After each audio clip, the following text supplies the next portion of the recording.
Hello and welcome back to the Steam Workshop. My name is Mark and I'm the lead engineer on the Effie rebuild for the Cleethorpes Coast Light Railway. And here's what I've been up to this week.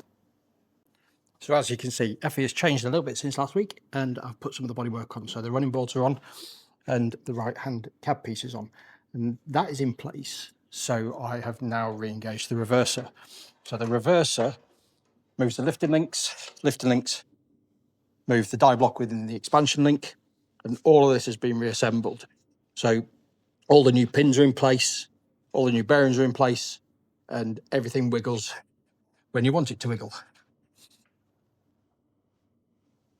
Next step really with the valve gear is to get the eccentrics sorted so I can get the valve gear being operated from the drive of the eccentrics as it should do on the wheels, but more on the wheel sets in a second.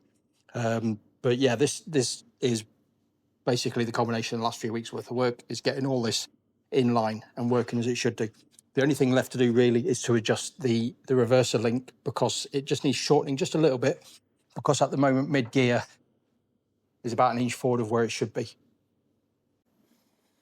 So yeah, mid-gear should be here, but to have the expansion links sat in the middle, that actually needs to be there for the lifting links to be in the correct location within the die block.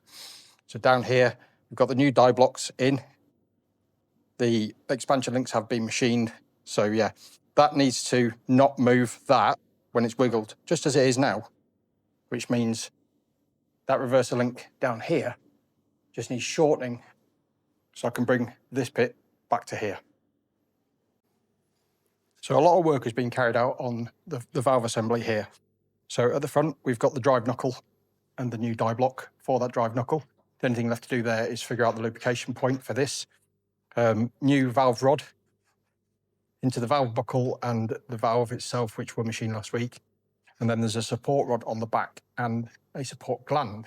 So this gland screws into the backside of the valve chest and it supports the action of the valve. I've also got a light on this week so you can better see what's going on here. So yeah, nice big valve chest opening, and that interacts with the buckle beautifully. And I'll show you what that looks like in the valve chest. And here we have it. So that bronze piece is screwed into a hole in the backside of the valve chest here. Support rod comes out into the buckle around the valve. Then the valve rod comes forward to the drive knuckle at the front with a new die block in place.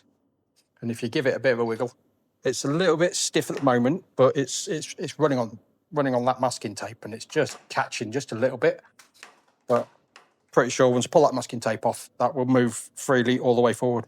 It moves really well back here and it's actually started ripping up the masking tape at the front. So I need to pull that off, pull the masking tape off and just make sure that's working perfectly. But that has all been machined.